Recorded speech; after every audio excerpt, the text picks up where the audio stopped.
আমরা এতক্ষণ শুনলাম, কিছু ভাগবতীয় আলোচনা শুনলাম। উনি যেখানে শেষ করেছেন আমি চেষ্টা করব সেখান থেকেই কিছুটা শুরু করার।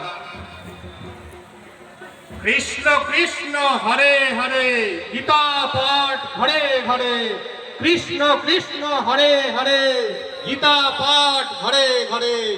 রাম রাম হরে হরে, রামায়ণ পাঠ ঘরে ঘরে। রাম রাম হরে হরে, রামায়ণ পাঠ ঘরে ঘরে।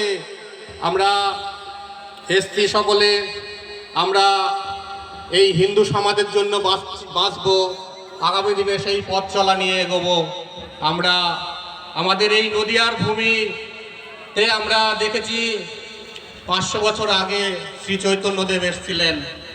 তিনি আমাদের সমাজে একটা বার্তা দিয়ে গেছেন।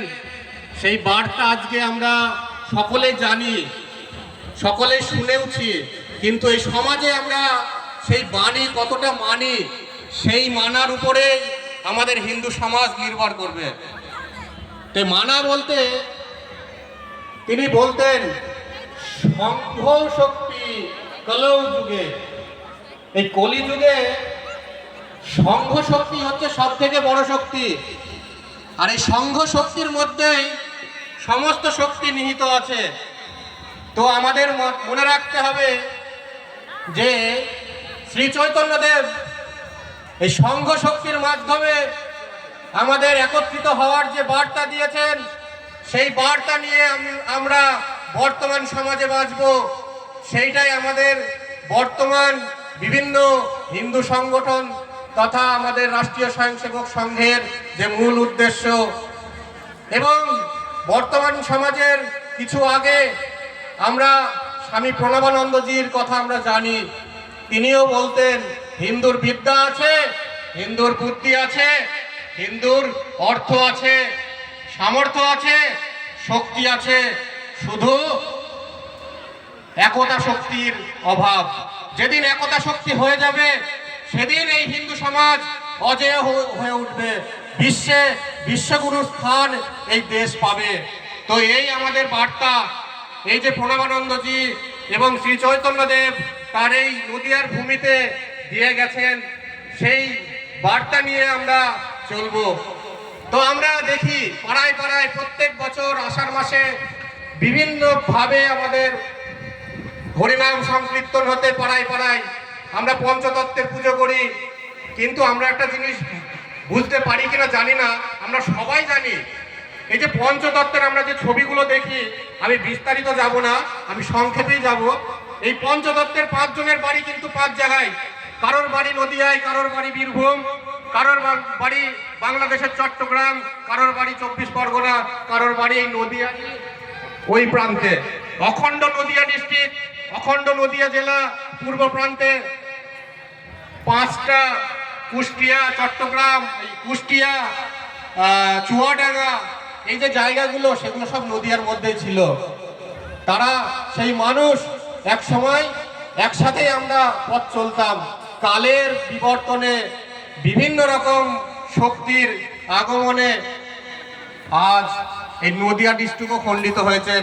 আগের যিনি বক্তা ছিলেন তিনি অখণ্ড ভারতের কথা বলছিলেন, খুব সুন্দর লাগছিল। তো আমরা নদিয়াবাসী হিসাবে আমাদের যে কর্তব্যবোধ সেটা হচ্ছে এই অখণ্ড নদিয়ার অখণ্ডতা রক্ষা করা। আজকে নদিয়া ডিস্ট্রিক্টেও কিন্তু সেই অখণ্ডতা রক্ষা করার যে সমস্যা আসছে সেইগুলো আপনারা সমস্ত কিছুতে লক্ষণীয় দেখতে পাচ্ছেন, টিভিতে, সোশ্যাল মিডিয়ায়, সমস্ত জায়গায় আপনারা দেখতে পাচ্ছেন। তো আপনারা মনে রাখবেন যে অখণ্ডতা রক্ষা করার দায়িত্ব কিন্তু হিন্দু সমাজের। আমরা যদি এই সমাজের সংস্কৃতিতে বাঁচি তাহলে আমাদের নদিয়ার অখণ্ডতা রক্ষা পাবে। আমাদের যে চৈতন্যদেবের যে বাণী, সেই বাণী সত্য হবে। তিনিও কিন্তু সেই হিন্দু ধর্মকে রক্ষার জন্যই কিন্তু খোল করতাল সহ কিন্তু নেমেছিলেন। সাথে কিন্তু তার বল প্রয়োগ কিভাবে করতে হয়, শক্তি প্রয়োগ কিভাবে করতে হয়, সেই চাঁদগাজির গল্প আপনারা সব জানেন, আমি বিস্তারিত যাব না। এই সব কথার মাধ্যমে আমরা চেষ্টা করব যে আগামী দিনের যে প্রজন্ম, সেই প্রজন্মকে এই কথাগুলো জানানোর। তো আমাকে মূল বিষয়ে যেটা দিয়েছে পঞ্চ পরিবর্তনের উপরে কথা বলার জন্য। তো আমরা রাষ্ট্রীয় স্বয়ংসেবক সংঘের পক্ষ থেকে আমি এসেছি, যেটাকে ভারতবর্ষে সংক্ষেপে RSS নামে পরিচিত। তো রাষ্ট্রীয় স্বয়ংসেবক সংঘের চিন্তন, এই চৈতন্যদেবের চিন্তন, স্বামী বিবেকানন্দ চিন্তন, প্রণবানন্দজির চিন্তন, ঠাকুর হরিচাঁদ গুরুচাঁদের চিন্তন, সকলের চিন্তন এক জায়গায় মিশিয়ে এই রাষ্ট্রীয় স্বয়ংসেবক সংঘ প্রচেষ্টা আগামী দিনের সমাজকে একতাবদ্ধ করার। তো সেই প্রচেষ্টা নিয়ে গত 1925 সালে ডক্টর কেশব বলিরাম হেডগেওয়ার মহারাষ্ট্রের নাগপুরে এই সংঘ প্রতিষ্ঠা করেছিলেন। এই সংঘ প্রতিষ্ঠার পিছনে কিন্তু বাংলার প্রচুর অবদান রয়েছে।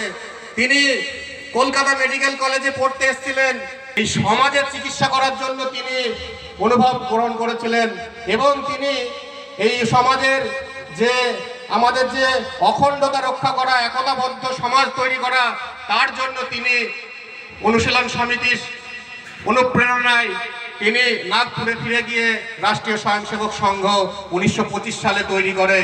আজ 2026 সাল, 2025 সাল পার করে আমরা 26 সালে পদার্পণ করেছি। আজ এই 2026 সালে 100 বছর পার হয়েছে আমাদের এই সংগঠন, আমাদের এই সংঘ শক্তির যে শক্তি রাষ্ট্রীয় স্বয়ংসেবক সংঘ। তো আজকের দিনে এই রাষ্ট্রীয় স্বয়ংসেবক সংঘ বিভিন্ন কার্যক্রমের মাধ্যমে আমাদের যে সামাজিক একতাবদ্ধ হওয়ার যে প্রচেষ্টা, সেই প্রচেষ্টা প্রতিনিয়ত চালিয়ে যাচ্ছে। বিভিন্ন মঠ মন্দির, বিভিন্ন আশ্রম, বিভিন্ন শিক্ষা প্রতিষ্ঠান, বিভিন্ন ক্লাব, বিভিন্ন সংঘ, বিভিন্ন পরিবার সামাজিক ক্ষেত্রে সব জায়গায় একতাবদ্ধ হওয়ার যে বার্তা দিচ্ছে, সেইটা আমাদের একটু গ্রহণ করার চেষ্টা করতে হবে। এইটুকু আমাদের যে রাষ্ট্রীয় স্বয়ংসেবক সংঘের যে কথা, এবং আমাদের যে হিন্দু সমাজের পঞ্চ পরিবর্তনের কথা এই রাষ্ট্রীয় স্বয়ংসেবক সংঘ বলছে। সেই পঞ্চ পরিবর্তনের যে মূল অংশ আমরা সকলেই জানি, কিন্তু ওই যে প্রথমে বললাম একটু মানতে কষ্ট হয় আমাদের।